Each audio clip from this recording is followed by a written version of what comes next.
Supreme court के आंतरिक आदेश के बाद एक बार फिर छात्रों के अंदर आक्रोश देखने को मिल रहा है, या फिर यूं कहें कि कॉकरोच जनता पार्टी एक बार फिर से जो है वो सरकार को अल्टीमेटम देना शुरू कर दी है।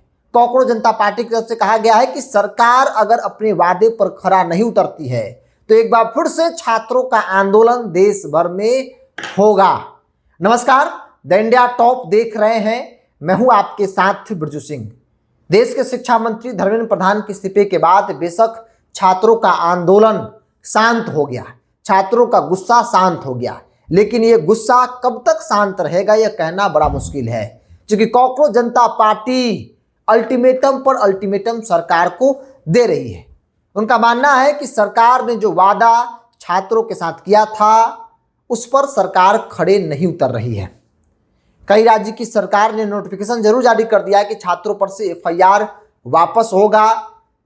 जिन छात्रों को गिरफ्तार किया गया प्रोटेस्ट के दौरान उन्हें रिहा किया जाएगा, लेकिन इन सब चीजों के बीच सुप्रीम कोर्ट का एक आंतरिक आदेश जिसको लेकर बवाल मचा है, जिसके बाद कॉकरोच जनता पार्टी के प्रवक्ता सौरभ दास का एक टिप्पणी, एक बयान काफी चर्चा में है, जिसमें वो सरकार को अल्टीमेटम जो है वो दे रहे हैं। देखिए, सौरभ दास के बयान के अनुसार उन्होंने जो बयान दिया है अलग अलग चैनल्स पर, जिसमें वो सीजेआई सूर्यकांत की अध्यक्षता वाली बेंच के पारित आंतरिक आदेश की संख्या 4 को कोट कर रहे हैं। वो कह रहे हैं कि निर्देश संख्या 4 पूरे देश के लिए खतरे की घंटी है।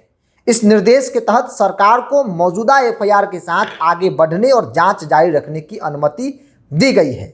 सीजेपी का कहना है कि निर्देश भारत सरकार की 25 जुलाई 2026 को देश के युवाओं के साथ उस भरोसे और गारंटी के बिल्कुल उलट है जिसमें सभी एफआईआर वापस लेने और किसी भी प्रदर्शनकारी को प्रत्यक्ष या अप्रत्यक्ष रूप से निशाना न बनाने का वादा किया गया था।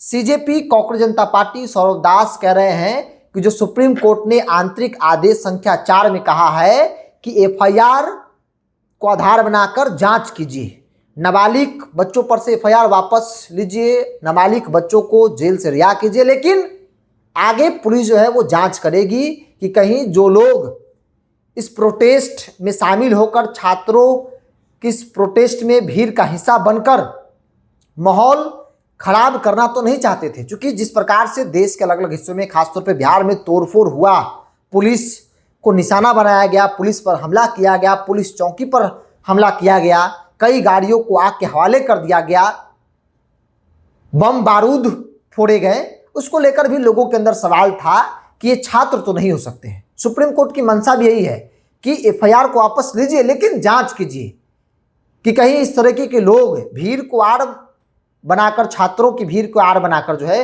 वो कहीं इनका मंशा कुछ और तो नहीं था। जाहिर तौर पर ऐसा होना भी चाहिए, जांच होनी चाहिए। जांच होगा तो पता चल जाएगा कि कौन छात्र था और कौन उपद्रवी थे, नहीं तो पता चलेगा कि हर आंदोलन में इस तरह के उपद्रवी तत्व जो है वो घुसेंगे और तोड़फोड़ करके निकल जाएंगे क्योंकि वो छात्र हैं, यह कहकर पुलिस उन्हें छोड़ देगी। यही सुप्रीम कोर्ट की मंशा है। सीजेआई सूर्यकांत की बेंच ने अपने निर्देश में यह स्पष्ट कहा कि जांच जो है वो करेगी, जांच कीजिए। अब इसको लेकर कॉकरोच जनता पार्टी के प्रवक्ता सौरभ दास ने आपत्ति दर्ज कराई है। उन्होंने कहा कि ऐसा नहीं है, सरकार के साथ वादा यह था, सरकार ने वादा छात्रों के साथ यह किया था 25 जुलाई को कि जितने भी छात्रों की गिरफ्तारी हुई है, जितने भी छात्रों पर एफआईआर हुए हैं प्रोटेस्ट के दौरान गिरफ्तारी हुई, उन तमाम छात्रों को पुलिस जो है वो छोड़ेगी, एफआईआर वापस लेगी, उन्हें रिहा किया जाएगा। सुप्रीम कोर्ट का आंतरिक निर्देश संख्या 4 सरकार के साथ जो बातचीत हुई उसके ठीक विपरीत है, उसके ठीक उलट है। सौरभ दास ने सरकार को अल्टीमेटम दिया कि अगर सरकार अपने पूर्व के वादों पर खरा नहीं उतरेगी तो फिर इस देश में एक बार फिर से आंदोलन होगा। सौरभ दास कॉकरोच जनता पार्टी का अल्टीमेटम भारत सरकार को है। भारत सरकार को अल्टीमेटम दिया गया है कि अगर गिरफ्तार छात्रों को रिहा नहीं किया गया, अगर जिन छात्रों पे एफआईआर हुए उसे पुलिस वापस नहीं लेती है तो देश भर में एक बार फिर से आंदोलन होगा, जैसे आंदोलन पूर्व के दिनों में देखने को मिला है। हालांकि आप देखें कि बिहार और असम 2 स्टेट जो बीजेपी शासित प्रदेश है, यहाँ पर तुरंत नोटिफिकेशन जारी कर दिया गया और कहा गया कि तमाम छात्रों को रिहा किया जाएगा। जिन पर एफआईआर किया गया है उसे एफआईआर को वापस भी सरकार जो है वो पुलिस जो है वो लेगी। लेकिन इन सब चीज़ों के बीच सुप्रीम कोर्ट का आंतरिक आदेश जिसकी चर्चा खूब हो रही है, और इसी बीच कॉकरोच जनता पार्टी की तरफ से सरकार को अल्टीमेटम पर अल्टीमेटम दिया जा रहा है कि अगर आप 25 जुलाई वाला वादा नहीं मानेंगे जिसमें आपने कहा था कि देश भर में छात्रों पर से एफआईआर वापस ले जाएंगे, जो छात्र जेल गए हैं, गिरफ्तारी हुई है, उन्हें छोड़ा जाएगा, रिहा किया जाएगा। अगर उस वादे को पूरा नहीं किए तो फिर एक बार फिर से देश भर में आंदोलन होगा। बहरहाल देखना होगा कि जिस प्रकार से गुस्सा ये बढ़ रहा है, अगर सरकार कुछ नहीं करती है, सरकार बीच में नहीं आती है, तो फिर मामला बिगड़ जाए जैसे पूर्व के दिनों में धीरे धीरे करके बिगड़ा, तो कोई बड़ी बात नहीं है। इस पूरी रिपोर्ट में इतना ही। बहुत बहुत धन्यवाद।